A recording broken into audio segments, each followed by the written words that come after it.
এই মুহূর্তে ঘড়ির কাঁটায় ঠিক 11টায় রয়েছি ব্রিজ মোড় এলাকায়। নিত্য দুর্ভোগের এই চিত্র শহর জুড়েই। শহরবাসী বলছেন সকাল হলেই জ্যামের এই নগরীতে ভোগান্তি যেন চরমে ঠেকেছে। সাম্প্রতিক এই জ্যাম আরও প্রকট আকার ধারণ করেছে।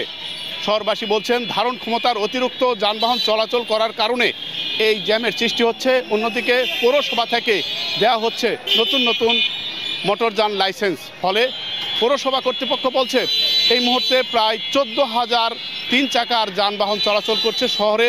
সেই তুলনায় শহরের নেই কোনো বাড়তি সড়ক। ফলে নিত্য জ্যামে যেন ভোগান্তি এখন শহরবাসীর। রাস্তা সংকীর্ণ, গাড়ি ঘোড়া বেশি, শতকরা আপনার 80% লোক এখানেই নামা ওঠা করে।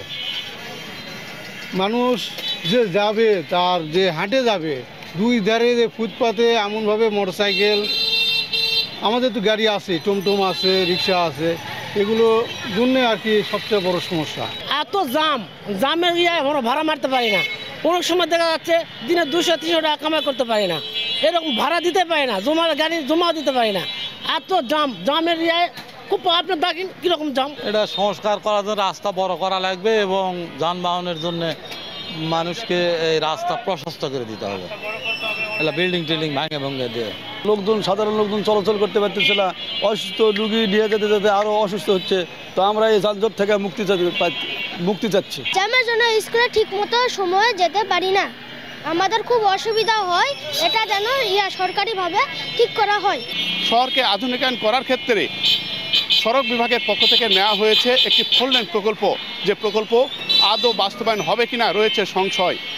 তবে আমরা একটু সড়ক বিভাগের কাছ থেকে জানবো শহর নিয়ে তাদের কাছে রয়েছে কি পরিকল্পনা।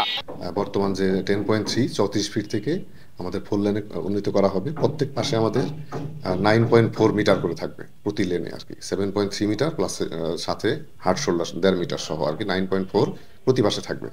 এইটা যদি আমরা বাস্তবায়ন করতে পারি তাহলে কিন্তু আমাদের আর এই বর্তমান যে যানজটের যে কষ্ট মানুষের, সেটা ভোগান্তিটা দূর হবে আর কি।